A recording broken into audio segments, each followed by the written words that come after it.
Hello dears, എല്ലാവർക്കും പവിത്രം promo വിശേഷങ്ങളിലേക്ക് സ്വാഗതം. അങ്ങനെ നമ്മുടെ പവിത്രത്തിലെ കാര്യങ്ങളൊക്കെ കൈവിട്ട് പോകുക എന്റെ സാറേ, ഒരു രക്ഷയില്ലാത്ത പ്രൊമോ ആട്ടോ.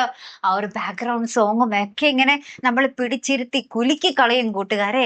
വേറൊന്നുമല്ല, നമ്മുടെ വേദയ്ക്ക് മനസ്സിലായി അച്ഛൻ്റെ ഈ ദേഷ്യത്തിന് പിന്നിൽ നമ്മുടെ വിക്രത്തിന്റെ മാറ്റം ആണെന്നുള്ളൊരു കാര്യം. അപ്പൊ ആ വിക്രത്തിനെ ആ ഒരു വീട്ടുകാരുടെ മുന്നിൽ നല്ലൊരു മനുഷ്യനാക്കി എടുക്കുക, നല്ലൊരു മനുഷ്യനാക്കി കാണിക്കുക, അതാണ് നമ്മുടെ വേദയുടെ ഉദ്ദേശം. അപ്പൊ നമ്മുടെ വേദ കുറേയിട്ട് നമ്മുടെ വിക്രത്തിനെ പ്രകോപിപ്പിക്കുന്നുണ്ട്. ഭക്ഷണം കഴിക്കാൻ വരുമ്പോൾ ചമ്മന്തിയില്ല, വേണമെങ്കിൽ ഒരു ഓംലെറ്റ് തരാം എന്നൊക്കെ എന്താ പറയാ കുറേയിട്ട് പ്രകോപിപ്പിക്കാനൊക്കെ നോക്കുന്നുണ്ട്. പക്ഷെ അതൊന്നും അത്ര അടവ് കൊള്ളുന്നില്ല. അപ്പൊ നമ്മുടെ വിക്രത്തിന്റെ അമ്മ ആ ഒരു വഴി ഉപദേശിച്ച് കൊടുക്കുന്നുണ്ട്. ശേഷം ഇവര് രണ്ടുപേരും കൂടി ബീച്ചിൽ പോകുക കേട്ടോ. അവിടെ ഇങ്ങനെ ബബിൾസ് ഒക്കെ ഊതി കളിക്കുന്നു. ശേഷം നമ്മുടെ വിക്രത്തിനെ നമ്മുടെ വേദ ഓടിച്ചിടുന്നുണ്ട് എന്തോ കാര്യത്തിന്. അപ്പൊ വിക്രം അങ്ങോട്ട് ഓടിപ്പോകുന്നുണ്ട്. ശേഷം വേദ ഇങ്ങനെ പുറകെ ഓടുമ്പോൾ ഇങ്ങനെ തലകറങ്ങി വീഴുന്നത് പോലെയൊക്കെ കാണിക്കുന്നുണ്ട്.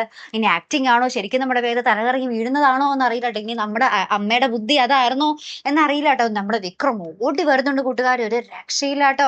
നമ്മുടെ വേദക്കരികിലേക്ക് ഓടിയെത്തി വേദയെ ഇങ്ങനെ കോരി എടുക്കുന്നുണ്ട്. അപ്പത്തേക്കും ഉണ്ടല്ലോ നമ്മുടെ മിന്നൽ മുരളിയിലെ ആ പാട്ടില്ലേ കൂട്ടുകാരെ, ഉയിരേ, ആ പാട്ടാട്ടോ ബാക്ക്ഗ്രൗണ്ട് മ്യൂസിക് ആയിട്ട് ഇട്ടിരിക്കുന്ന. അയ്യോ, നമ്മളെ ഉണ്ടല്ലോ ഇങ്ങനെ കോരിത്തരിച്ചു പോകും ആ ഒരു പാട്ടും ആ ഒരു സീനൊക്കെ കാണുമ്പോ കേട്ടോ. ശരിക്കും നിങ്ങൾക്ക് കാണുമ്പോൾ അത് മനസ്സിലാവട്ടോ. അപ്പൊ എന്തായാലും നമുക്ക് കാത്തിരുന്ന് കാണാം കേട്ടോ. അപ്പൊ അടുത്തൊരു വീഡിയോ വരുന്നത് വരയ്ക്കും ഗുഡ് ബൈ.